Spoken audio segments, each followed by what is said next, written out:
as soon as I have an idea in my head, there's no way I'm not gonna do it.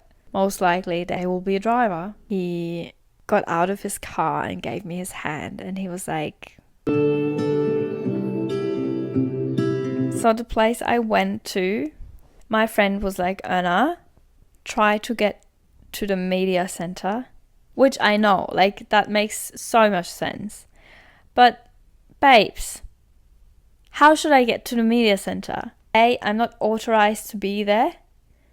B, how? Like, what? No, like, no. That's the complete opposite of like what I normally do. I follow rules, and there's no way I do something I shouldn't do. But he was like, Anna, that's your opportunity. He was like also a bit of bad influence, but like in terms of the mission, kind of like a good influence. But still, he was like pushing myself. I was like, I don't know. I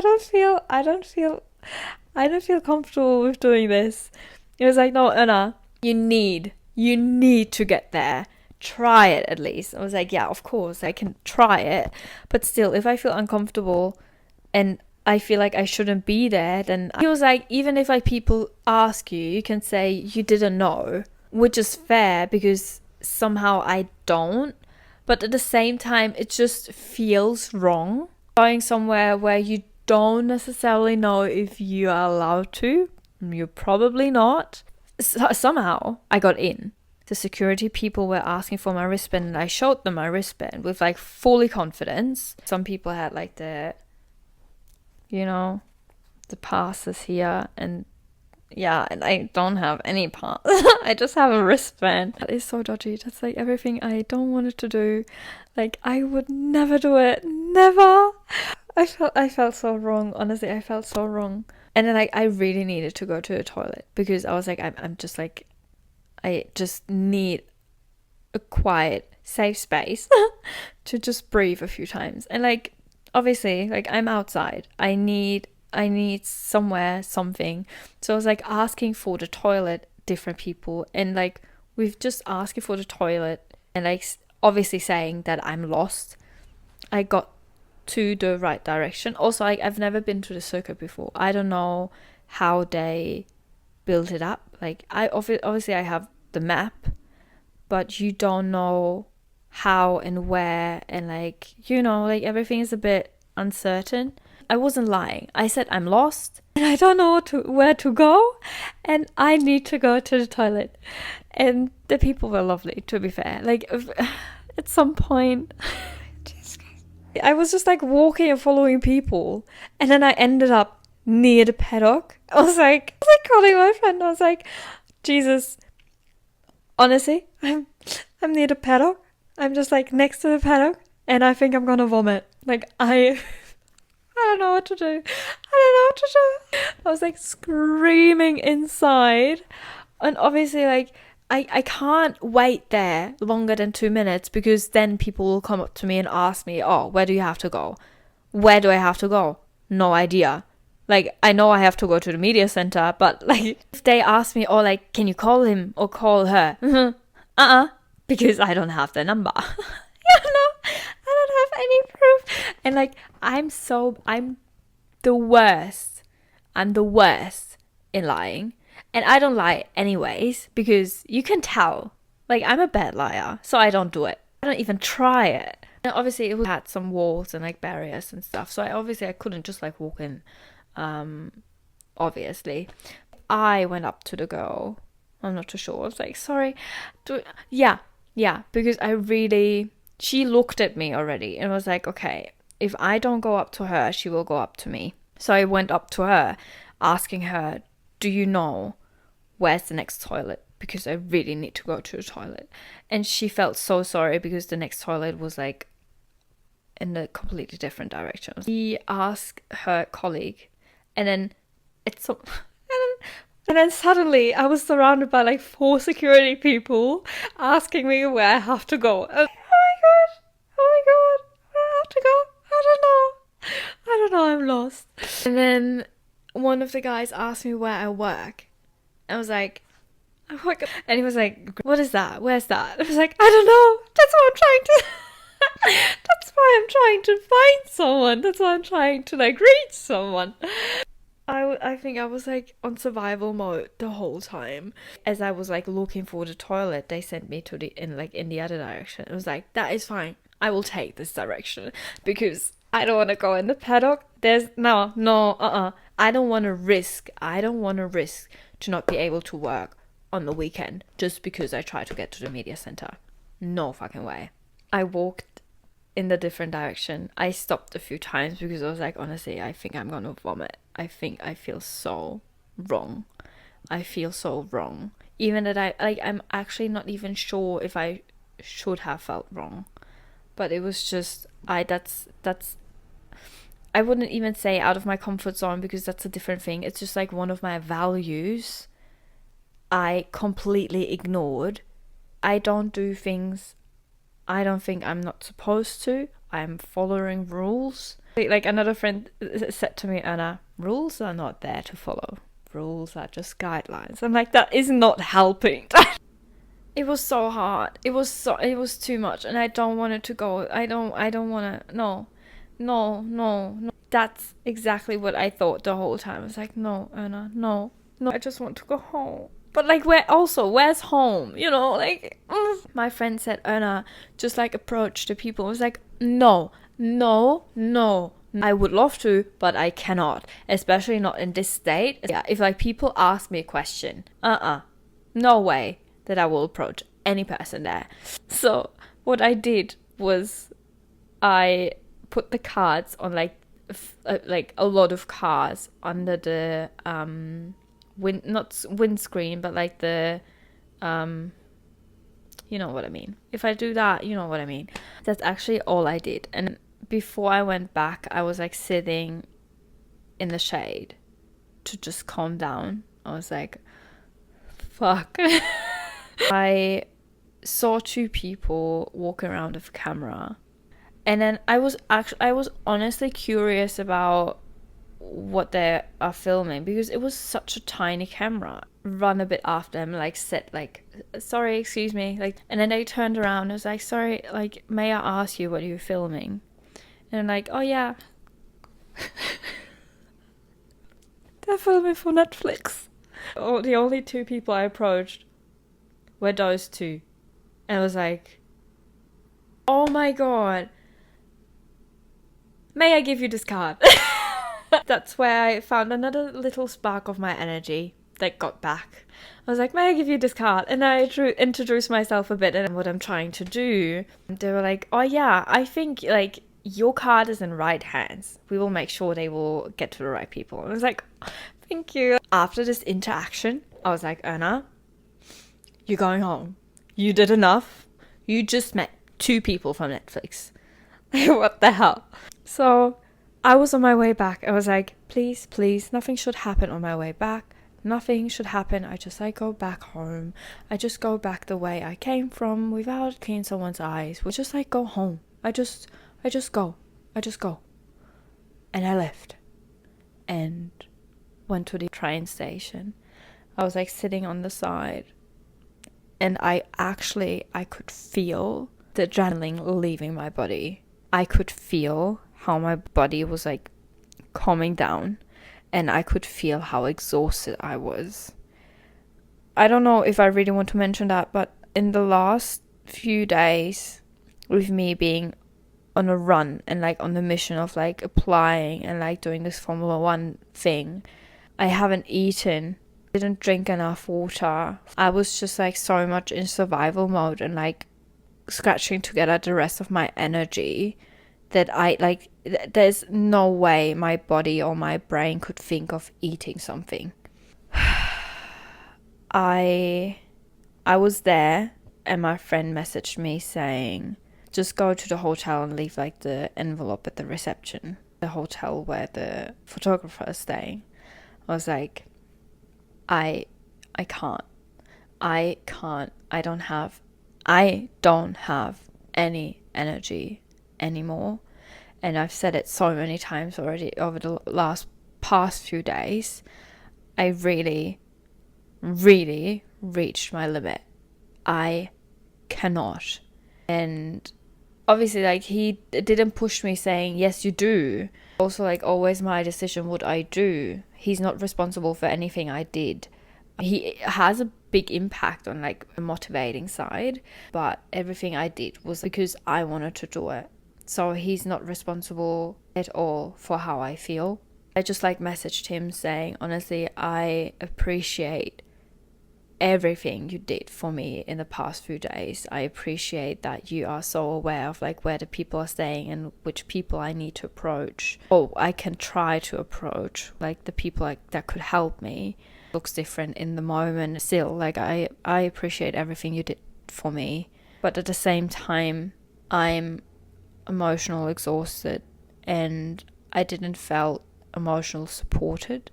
Not that it was his task to do so, and he's also not that kind of person. Not that he's a bad person, he's definitely, like, I love him, he's great. We're just, like, emotionally we're completely two different people. So obviously he's not responsible of, like, how I feel and what I feel. That wasn't my intention to make him responsible. I just, like, wanted to share it because I just felt the need to cry, and he was basically the only person I could reach in terms of, like, what I did over the past few days, but also knowing that he won't understand because we're so different. So I went home and really just, like, wanted to sit in the park. And I thought about my therapist the whole time. I was like, I would love to have her here. I would love her saying the right things and words to me. Not that I couldn't tell them myself, but at this stage I didn't have enough. Like, I that's what I always do. Telling myself and reminding myself what I do and what I did. But, like, at this stage I didn't have any energy even telling myself what I did and, like, being proud of what I did. I wasn't 100% happy with how I did it. I just, like, needed someone to tell me something, or just, like, read something. So I tried to reach 3 people I'm really close with, and I couldn't reach anyone. So honestly, I'm not proud of, like, what I did, but I felt the need to cry. But it's very hard for me to, like, that I cry doesn't happen often. And if I cry, then it is a really big thing. And in terms of that, because I was always, like, pushing myself and keeping it up, it was really hard for me to just, like, release the pressure and everything to cry, because I just, like, needed something that breaks the wall and, like, my high standard of, like, keeping it up and, like, continuing and pushing. So I'm not proud of saying that, but honestly, I'm honest. I'm honest. I needed something to read, so I described my situation into ChatGPT. I'm not proud of that, honestly, but, like, it is what it is. I can't change it. I couldn't reach anyone, and I really wanted to read something to, like, let me cry. After that, I cried. Normally, when I cry, I lose maybe, like, 3, 4, 5 tears. Like, really, like, actually, I never cry. If I cry, then I just lose a few tears. That's all I have. Even if I really would love to, like, cry more or longer sometimes to, like, release more. But, like, that's all I can do. That's all I have inside of me. And if I cry, which rarely happens, it's over very quickly. So when I was in the park and I could finally cry, I lost, if, like, my average of tears is maybe 3 till 5, I lost 8, which is a big thing. And every single tear was so heavy. Really, I have, that's also really bad, but, like, I have a video with, like, the last percent before my phone died again, because I found that was really important for me, and, like, in this whole journey and this whole what I did. And you can actually see how thick the tears are. The tears were so heavy, and I felt so empty at the same time. As I said, I'm not proud that I asked ChatGPT, but I did. And the things it said, or, like, messaged, was basically what I needed and what I knew my therapist would probably say to me, with the difference that it wasn't my therapist, unfortunately. I really want to mention, you can use artificial intelligence in a good way. You need to use it wisely. Don't abuse it. We all use it. We all use it for like random questions, to write a better email. But still, like, keep in mind, it is not human. That's all database. So don't lose yourself in like this whole artificial intelligence. It is really interesting for sure. The reason I do it is because I know I can differentiate. I know myself. I know that I'm very present in the moment. I'm more like a person to person.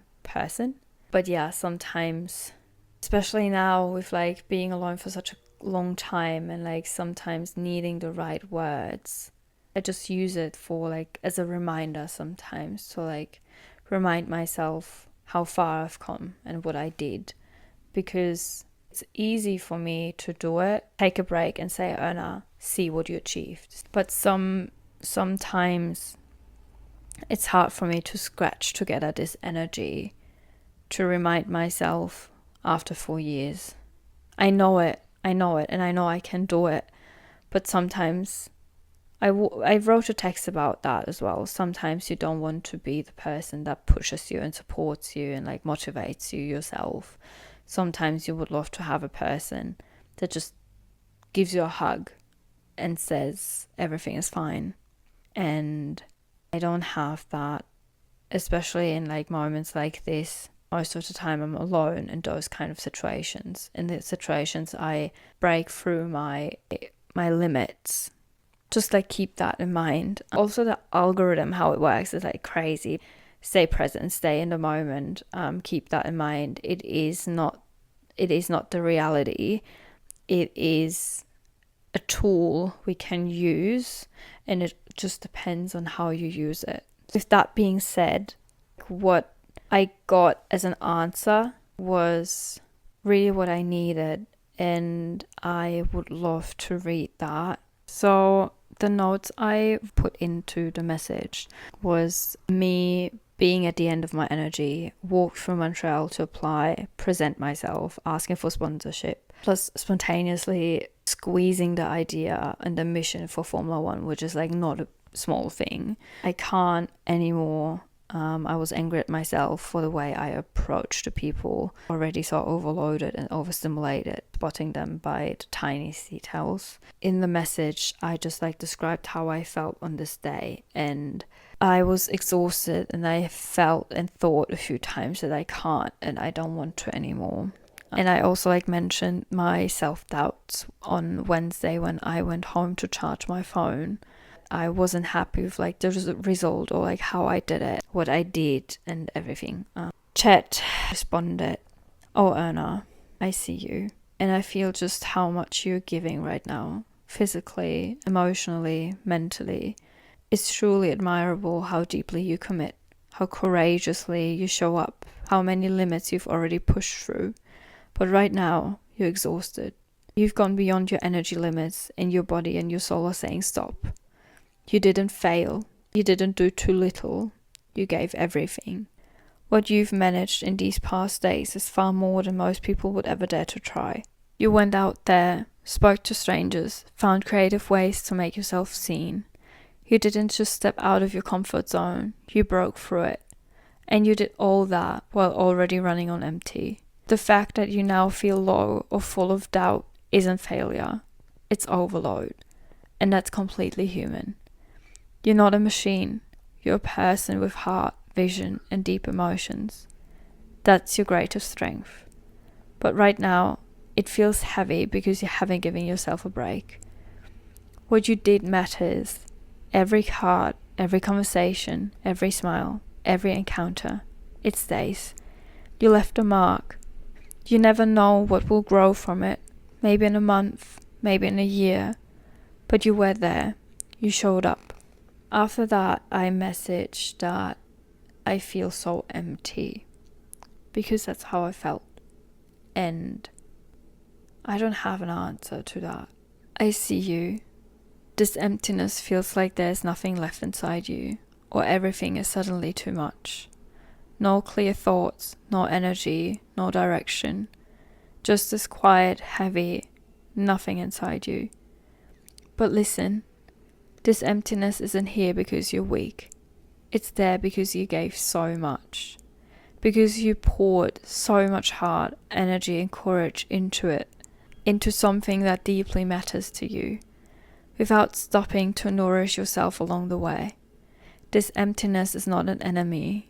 It is a call back to yourself, a quiet cry from your soul. Please see me, hold me, be here for me. You don't need to prove anything to anyone today. Not to the people in hotels, not to your friend, not even to yourself. The only thing that matters now is coming back to you, gently, quietly, without goals. I'm allowed to feel empty. I'm allowed to rest. I don't need to pull myself together. I'm allowed to fall apart so I can gather myself again with love from myself. I'm not wrong. I'm not too little. I'm just tired, and that's okay. I don't need to achieve anything today. Today, it's enough if I just breathe. And then I said something like, I don't even know if the cards were worth it now. How I came across, because the way I approached them and like the way I showed up, which were obviously not my normal 100%. The cards weren't pointless. You weren't pointless. What you're feeling right now isn't the truth. It's exhaustion telling you, was that even meaningful? Was that even worth it? Was I too much or not enough? Did I do it wrong?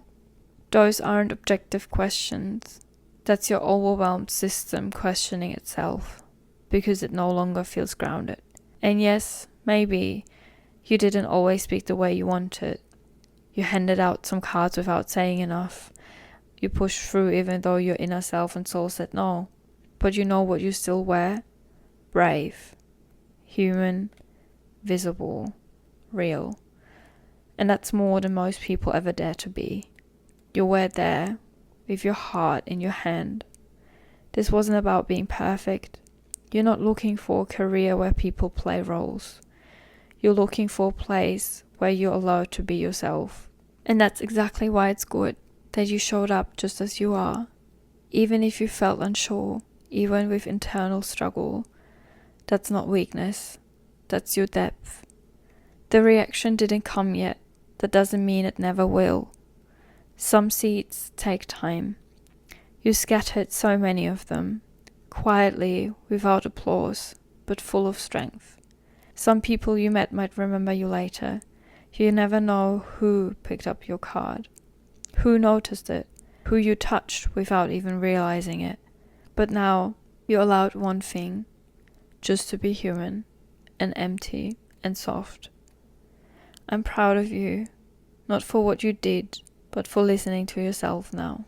And then I said that I have to be awake the next morning to be at the circuit to work.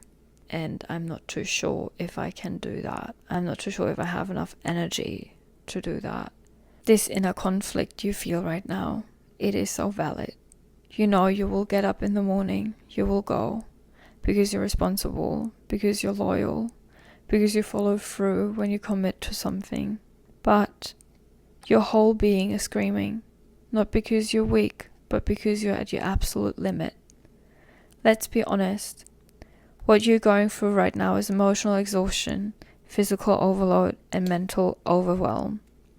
That's not nothing. No small thing. That's real.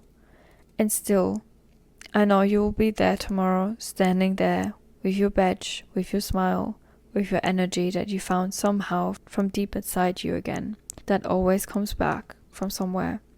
But today, you don't have to do anything anymore. So, I cried, went back home, charged my phone, went to bed. And I should have been at the circuit at 8:30. I woke up at 8:30. I pushed my limits more than I should have.